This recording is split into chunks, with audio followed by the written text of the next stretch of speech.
नमस्कार दोस्तों, स्वागत है आप लोगों का एक और नई वीडियो में। तो आज के इस वीडियो में हम बात करने वाले हैं Gujarat Ambuja export limited share के बारे में, यानी कि गेल के बारे में।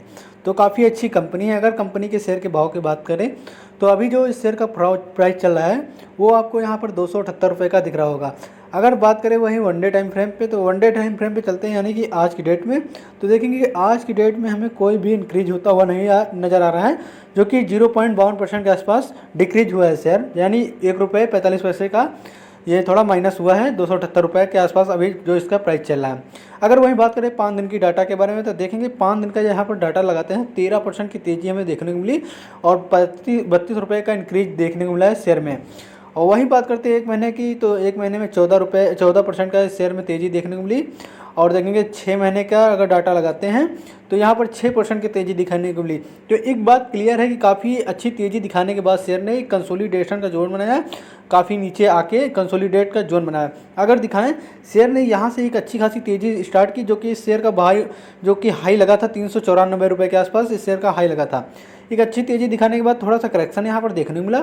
करेक्शन देखने के बाद अगर दिखाएं हम यहाँ पर 6 महीने का डाटा लगाते हैं, तो यहाँ पर आपको कंसोलिडेशन का जोन देखने को मिल सकता है, जो कि ये कंसोलिडेशन मैक्सिमम देखें तो अक्टूबर 2022 से चल रहा था।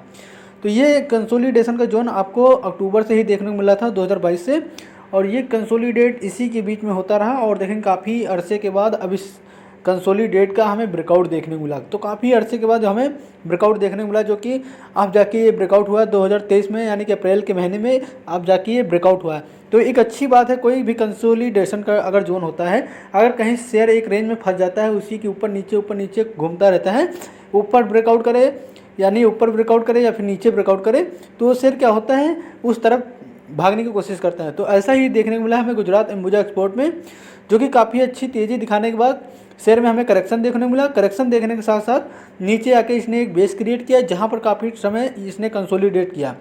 तो कंसोलिडेट करने के बाद अब ये जाके उस लेवल को ब्रेकआउट किया, जो कि आपको देखने को मिला होगा। ये एक रेजिस्टेंस को ब्रेकआउट किया, जो कि काफ़ी टाइम इसको बार बार टच करके नीचे ही आ रहा था और इसी के बीच में कंसोलिडेट हो रहा था। तो ये लेवल अब हमें टूटता हुआ नजर आया, जो कि आपको साफ साफ दिख रहा होगा। इस ब्रेकआउट के ऊपर ये ट्रेड कर रहा है, यानी कि इस शेयर का हाई अभी जो लगा था मैक्सिमम देखें तो 280 रुपये का हाई लगा था, और देखेंगे 278 रुपये का अभी प्राइस चला है। अगर ये जब ब्रेकआउट हुआ तो 280 रुपये का इस शेयर का भाव चल रहा था। तो अभी फिलहाल के लिए 278 रुपये के आसपास इस शेयर का प्राइस चल रहा है। तो काफ़ी अच्छा शेयर है। इसमें क्या टारगेट हो सकते हैं हमारे लिए, क्या इसमें हम कर सकते हैं, ये शेयर अभी कुछ अच्छा कर सकता है या नहीं कर सकता है, ये मैं अभी आपको डिस्कस करके बताता हूँ। तो फिलहाल के लिए अभी अच्छी खासी तेज़ी होने के बाद गिरा देखेंगे तो हमें शेयर में थोड़ा सा करेक्शन देखने को मिला और कंसोलिडेट होने देखने को मिला। अगर शेयर को गिरना होता तो ये कंसोलिडेट होने के बाद ये नीचे की ओर ब्रेकआउट करता और नीचे के लेवल भी हमें देखने को मिल सकते थे, शायद इसके आसपास तक के हमें टारगेट देखने को मिल सकते थे। शेयर 200 रुपये के आसपास तक भी आ सकता था, लेकिन फिलहाल के लिए कंसोलिडेट हुआ। कंसोलिडेट होने के बाद यहाँ पर देखेंगे रेंज बना, ब्रेकआउट हुआ। तो चलते हैं इसके फंडामेंटल पहले चेक कर लेते हैं, फिर आपको उसके टारगेट बताते हैं, स्टॉप लॉस बताते हैं, और आप जाके इसको अपनी तरफ से स्टडी करना है। ऐसा नहीं कि आपको मैंने बता दिया आप जाके इस शेयर को बाई कर लीजिएगा।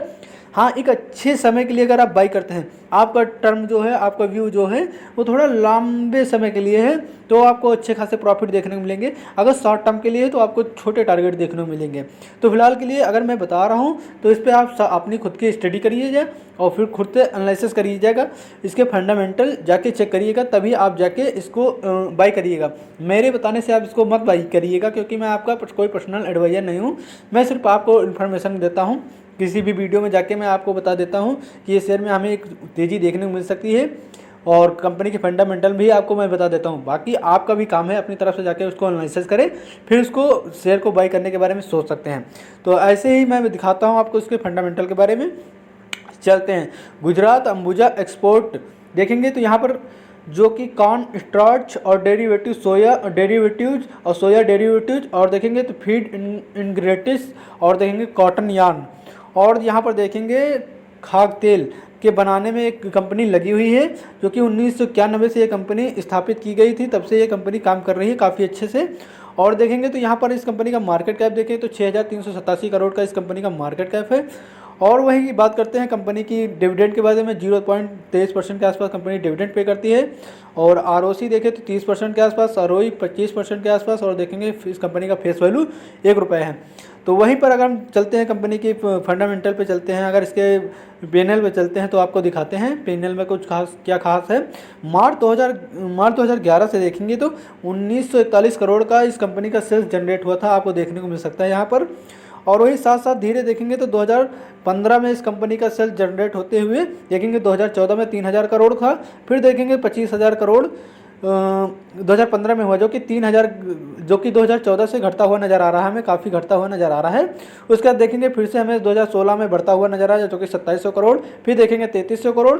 अब जाके ओवरऑल अगर दिखाएं आपको तो यहाँ पर आपको देखेंगे 4700 करोड़ का इस कंपनी का सेल्स जनरेट हुआ। अगर वहीं बात करते हैं हम कंपनी के नेट प्रॉफिट के बारे में, तो आपको यहाँ पर देखने को मिल सकता है नेट प्रॉफिट। तो देखेंगे 146 यानी सॉरी 1 मिनट, देखेंगे तो 94 करोड़ का इस कंपनी का प्रॉफिट जनरेट हुआ था 2011 में। मार्च में 2011 में इस कंपनी का 94 करोड़ का इस कंपनी का नेट प्रॉफिट जनरेट हुआ था। फिर देखेंगे बढ़ता बढ़ता 112 करोड़ पहुँच चुका, फिर 112 करोड़ से देखेंगे तो हमें 84 करोड़ भी देखने को मिला, फिर देखेंगे तो 160 करोड़, फिर 180 करोड़, 198 करोड़, ऐसे ही धीरे धीरे करके आज ये कंपनी 414 करोड़ का प्रॉफिट जनरेट कर रही है।